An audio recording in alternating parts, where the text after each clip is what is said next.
you find the root of this radicand, which makes it smaller, and then you power it up. But mathematically, they get you to the same answer. Now, notice, of course, because our numerator is 1, do we really need to write that 1? No. I wrote it because if the numerator is not 1, it's still going to be the same flow, the same placement of things. Okay? But really, what you really need here, you don't need that 1. So basically, you're either getting the nth root of A, okay, and that's it. Because you don't need the 1 on the inside or the outside doesn't change anything. Okay? So A to the 1/nth is equal to the nth root of A. Now, we're going to be doing a lot of variations here with a lot of different fractions and all. So when you're first learning the skill and learning what this means, we're going to play with a lot of different fractions. But then, as usually happens, you try and do with a lot of different numbers and really understand the rules. But when it gets down to what you actually use, it ends up getting a little simpler. Okay? So what you get out of this is some practice and understanding of rational exponents and radicals. This is what you need to take to college algebra, is an understanding that rational exponents can be written as radicals and vice versa. This is what you need to take to college algebra. That 5 to the 1/3 is the same thing as the cube root of 5. And I'm going to make this a double arrow because it goes in both directions. The cube root of 5 is equal to 5 to the 1/3. Okay. And with x, this is a real common one. This is one that, that despite all this practice with fractions, your brain will get a little scrambled, learning all these new rules. But when it breaks down to it, you need to have a real understanding in your sleep that if you see x to the 1/2, that means the same thing as what? Square root of x, right. X raised to the power of 1/2 is the same thing as the square root of x. Our base is our radical sign, is our radicand. The denominator is our index, which we don't have to write for a square root. And the numerator of 1 doesn't change anything, so we don't have to write it. X to the 1/2 is the same thing as square root of x. Okay. X to the 1/3 would be cube root of x. And so forth. Whether your base or radicand is a number or a variable, raised to the fraction of 1 over something, that becomes the something nth root of that base. Okay. Okay. So, this rule then, what if we don't have 1 in the numerator? Well, it's the same setup, but we do have to write the numerator. We can't just drop it like a 1. So it's really the same rule. A to m over n, if we write it algebraically, means A, our base, becomes our radicand. So you write your base as your radicand and then put a radical sign over it. Your denominator becomes your index. And now your numerator, you do need to write your numerator because it's not 1. And so it can either go here or you can put parentheses around the nth root of A and put it on the outside. Both of those are mathematically correct. Okay, so how do you know which one to do? Okay. Well, this one is good because it's the cleanest way to write things because there's no parentheses. It's the cleanest way to write things if there's nothing to simplify. Okay. This one is better to write it this way if you're trying to simplify something. If your radicand is messy and ugly and you're going to need to simplify it, then write it this way because it's easier to make things smaller first and simplify that by rooting it down and then powering up than it is to take a messy radicand that can be simplified and also making it a power and making it extra bigger and then rooting it down. Okay. So as we look at a couple examples, if you're nothing to simplify, this is the nice cleanest way to write it. If you got some work to do on it, then write it this way, and in general, it's going to make things simpler.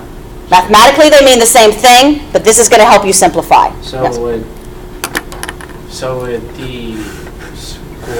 the n root of a to the n power be the same thing as n root of a raised to the n power? Yes. Be the same thing? These are equivalent. Okay. Yeah.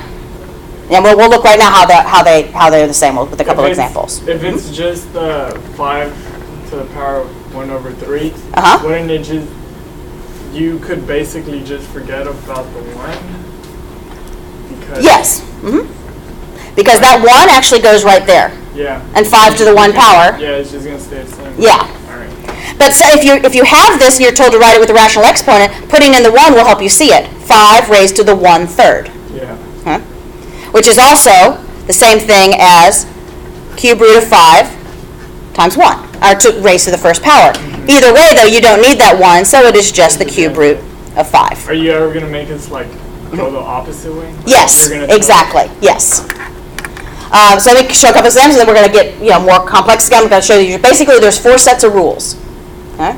You're going to have, you'll see it on the practice exam and on the exam, 4 explicit directions.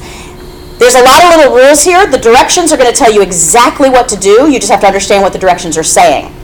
Read them carefully. It's going to tell you exactly what to do. Because when I throw all these problems at you, it's like, oh, wait, which direction do I go? Do I need to change that one or this one? It can get really confusing.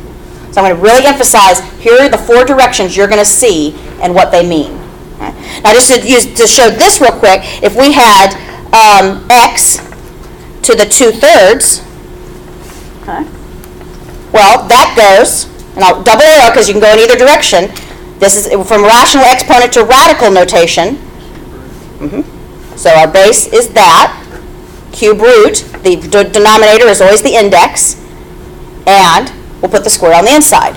We put the square on the inside here because there's nothing to simplify. Okay, so it's cleaner.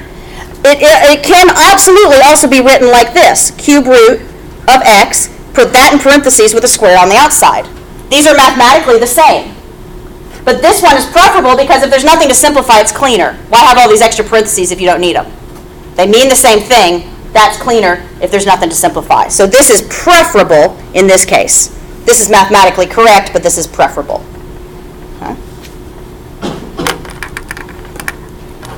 Now, if you had, let's say, 8 to the 2/3, okay. Let me show you how. And this is a small enough number that either one is easy enough to simplify. Okay? But if you've got something to simplify, I generally go right to this one. But this can be written in 2 ways. This can be written as 8 cube root, and with the square on the inside. Or it can be written as 8 cube root, put it in parentheses, and the square goes on the outside. Okay. Now, if you write it this way, that means you're going to make this big first and then root it down. If you write it this way, you're going to root it down first and then power it up. You're going to get to the same answer, and these are small enough numbers that it's really easy enough either way. But when you get to bigger numbers, making it bigger first before you root it is messier than rooting it down first and then powering it up. So this is preferable when you've got something to simplify. Here, this would be the cube root of 64. So I made it bigger first, and now the cube root of 64 is 4. This one, I cube root that 8 first, so I'm cubing it down. Cube root of 8 is 2. Now it's still in parentheses. Don't drop the parentheses, because this power is going to power everything that's inside the parentheses. And 2 squared, of course, is 4. So you get the same answer either way. And like I said, this is a small enough number that it's like, oh, it's easy enough either way. But as you get to bigger numbers, this right here is the preferable way. Oh, let me be very careful about that because I didn't mean to include that example. This is one example, but this right here, because this is preferable because there was nothing to simplify. This one is preferable because there was something to simplify. Huh? Make sense? Huh? Let's put into one other rule here. Huh? And then we'll do some examples. So one other rule you'll see, and I just want to make a point that this is rational exponent, and this is the radical form. Rational exponent, radical form. Okay? So, I want to make sure I get all those. So what you're doing here, just to sum up what we're doing here, is that you are turning to go from rational exponent to radical form. You are taking your base, and it becomes your radicand. And the denominator becomes your index. Make sure it's the denominator is your index. Your numerator goes in one of two places. It's either the exponent of the radicand or it is the exponent of the entire base.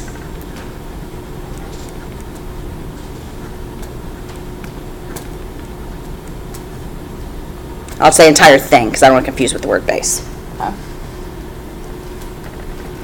So when you're converting from rational exponents to radical form, the base becomes the radicand, the denominator becomes the index, and the numerator either becomes the exponent of the radicand or the exponent of the entire thing that you put in parentheses. I'll even emphasize the parentheses.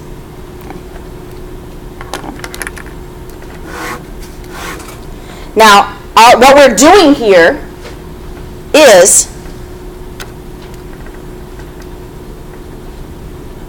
just want to make sure I write it. So, everybody okay with that? So, as we start off, rational exponents, actually I'm going to add it to the title up here. So, rational exponents are being converted to radical form. I want to emphasize that because these words matter. This is going to how you're going to read your directions and know what you have and where you're starting with and what you have to do and where you're going to end up. Rational exponents are fraction exponents. Radical form, of course, has a radical sign. Okay? And I'm going to make this arrow double-headed because you can go from this to this, but you can also go from this back to this. Okay? Two ways to write the same meaning. Okay? So no understanding that this is rational exponents and this is radical form. All right, so one last little rule just dealing with negative exponents. A to the negative m over n. Now, if you end up with a negative exponent, you never want to leave it as a negative exponent. And if you have to change something to radical form, you can't change it to radical form if there's a negative exponent there. What is a negative index? That's not a thing. Okay? So you want to use your rules of exponents and understand that a negative exponent is not a negative number. If you're confused by what I'm saying, this is from the exponent rules. Okay, from 308, and so let me know if this is, after we'll look at some other resources. But the idea is that a negative exponent is not a negative number. An exponent makes a number really, really big. A negative exponent makes it really small. Not negative, but small as in fractional. Okay, so a negative exponent means a reciprocal. Not a negative number, it means a reciprocal. I always teach it, if you have it before, I teach it like thinking of it like a ticket. It's a ticket to move. If I rewrite this is a to the negative m over n, I didn't change that, over 1. You can put anything over 1. But if you put it over 1, now you're looking at it in ratio form, because what this means is a to the m over n, 1 over a over n to the n. I took its ticket and I moved it. If it was a negative exponent on top, I moved it to the bottom. If it was a negative exponent on the bottom, I would move it to the top. You never leave things with negative exponents. Okay? You take their reciprocal, basically. So if it's already on top, it moves to the bottom, take its ticket. If it was on the bottom, move it to the top, take its ticket. Okay? Now, if there's a 1 on the bottom, you end up donating. You could drop it, but if you had to move it from the top to the bottom, you need that 1 on top. Okay? So let's go ahead, and I'm going to do some mixed examples, and we'll put that into practice. Make sure we get all the different so here's the 4 different kinds of directions you're going to see. And it's going to use these basic rules, this understanding of how you convert from a rational exponent to a radical form and vice versa. Okay? And understanding there's basically 3 parts, a base, a numerator, and denominator, or the 3 parts are radicand, index, and exponent. And understanding they all relate, so which way are you going? Okay?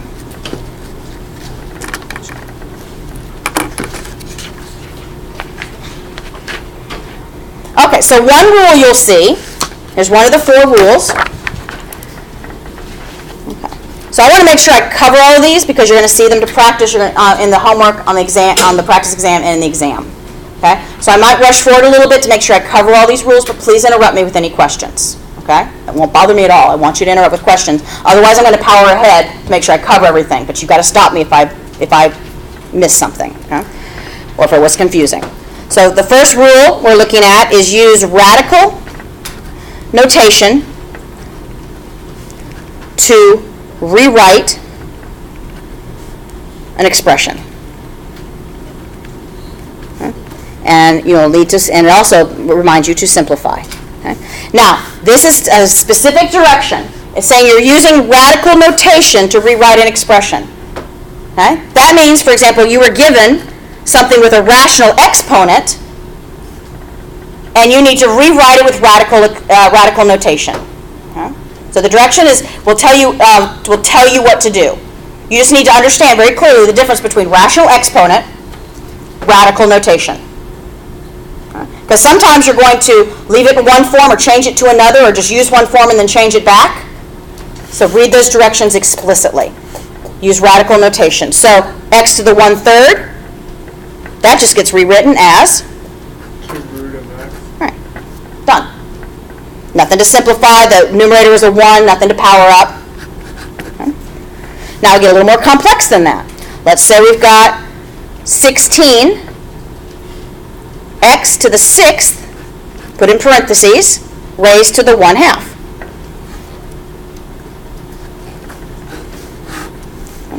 Well, we're told to use radical notation. Right now it's in rational exponent form, but we know that the rational exponent 1/2 means what?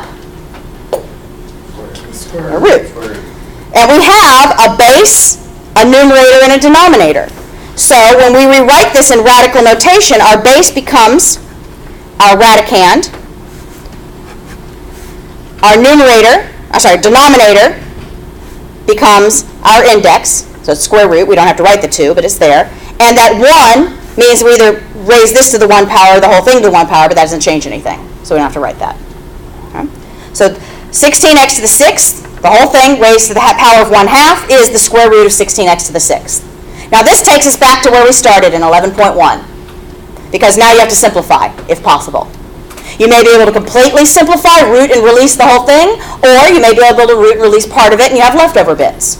All of those simplification skills we learned from the beginning. We have 2 elements here. Is this a perfect square? Yes. Is this a perfect square? Yes. Yes, no leftover bits. So you don't have to do a sorting step because everything is perfect square. At this point, I want you to be able to do this next step mentally. But just as a reminder, before I move on faster with the other ones, this means if I've got a square root here, to simplify, means you're going to be writing things as their unsquared version. All right? These are all perfect squares, no leftover bits on the right that stay locked up, just unsquare each element. And that cancels out there, so you root and release. Okay. If you see, hey, these elements, 2 elements, are both perfect squares. Square root to 16 is 4. Square root of x to the 6th. Square rooting variables with exponents just means divide that exponent by the index, because you're dividing it into 2 groups. X cubed. Yes? After the x cubed, is that a square? Right here? Yeah. Yes, because that's the reverse power rule. We wanted to change everything into a square. So if we unsquare this, it's 4 squared. If we unsquare this, it's x something squared. We want the square on the outside to match the index. And to make that true by the power rule, what times 2 equals 6? That would be a 3. Right? So basically, if this is a 2, we're breaking this in half. X cubed is its perfect square. Does that answer your question? Is that okay? All right. So 32 x to the 5th raised to the 2/5. Same idea, but now we have a numerator that's not 1. Okay? So first, write it in radical notation. The directions tell us to use radical notation. Base. This denominator is my index. And should I put that 2 on the inside or the outside? Outside. Yeah, look at that mess. I mean, we could mathematically square this on the inside and then root it, but you know, let's deal with this, and then the last step will be to power it up. Base becomes radicand, denominator becomes index, and the numerator is either the exponent on the inside of this whole thing, or it's on the outside. Deal with it last. So let's deal with this first. Is this 2 elements? Is this a perfect fifth root? Yes. Is this a perfect fifth root? Yeah. So fifth root of 32, fifth root of x to the fifth, Just X. still in parentheses though, with the square on the outside. Fifth root of 32x to the fifth is 2x. Rooted and released, no more radical sign. But parentheses squared. So what does this become? 4x. 4x squared. Right, that 2, by our power over product rule, that 2 squares both the 2 and the x.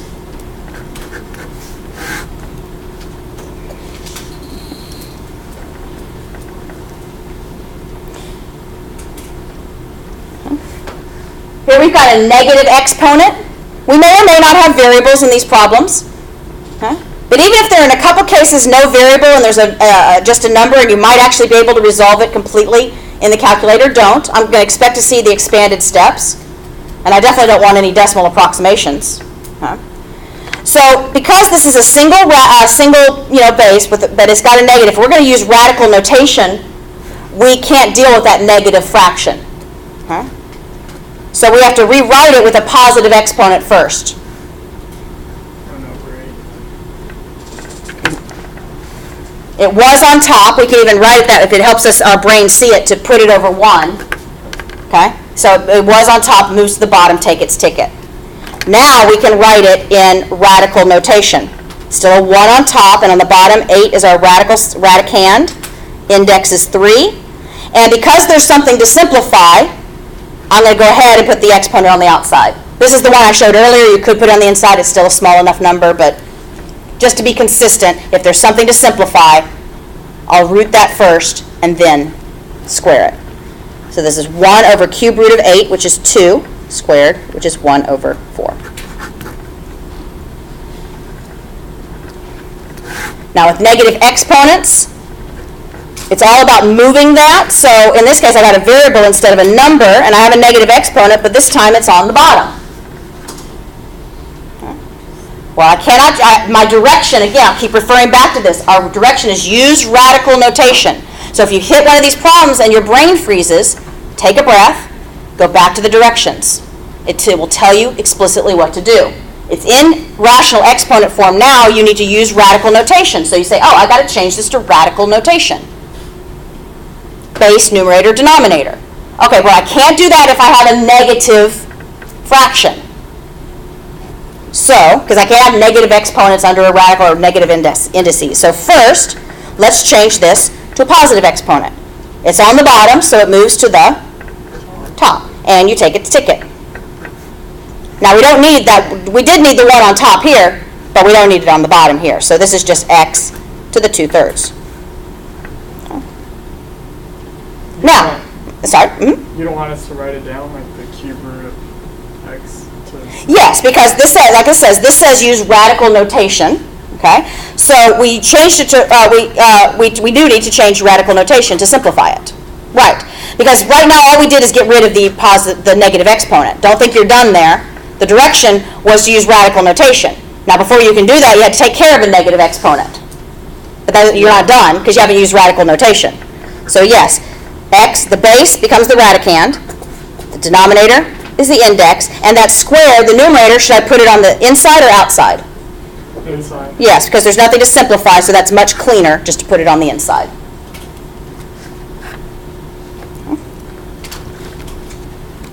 Okay. So that's one set of rules. You're given something with rational exponents, and you're told to use radical notation to rewrite it. Okay? Well, these came with rational exponents, and you rewrote them all with radicals, with radical notation. Now, in some cases, like here and here, the radical ended up disappearing. That's fine. You rewrote it with radical, and then simplified, and a lot of times when you simplify, the radical goes away. Great. You're done. Sometimes the radical doesn't go away, like here, or this last one. And the only thing you have to be careful about here is if you have this direction, but you're given a negative exponent, you got to deal with that first.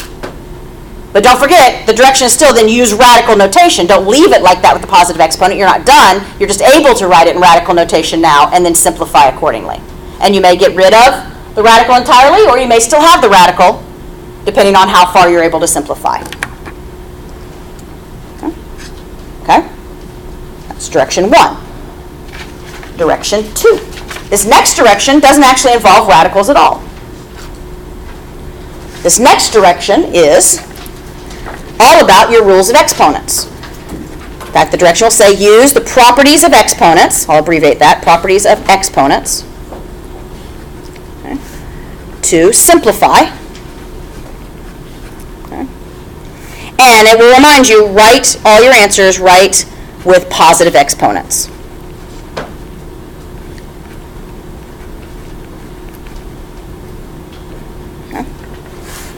So, properties of exponents. Our properties of exponents are our basic product, quotient, and power rule from the handout on the first day.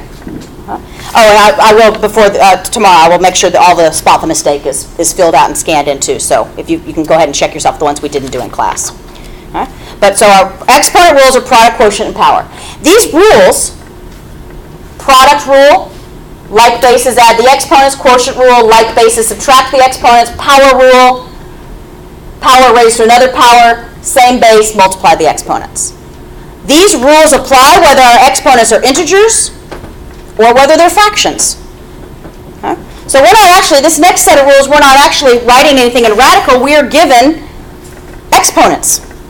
We already know the exponent rules. For example, x to the 4/3. It's just now our exponents are fractions instead of integers. Okay? There's nothing in this set of directions that says change it to radical form. Don't. Product of like bases. What do?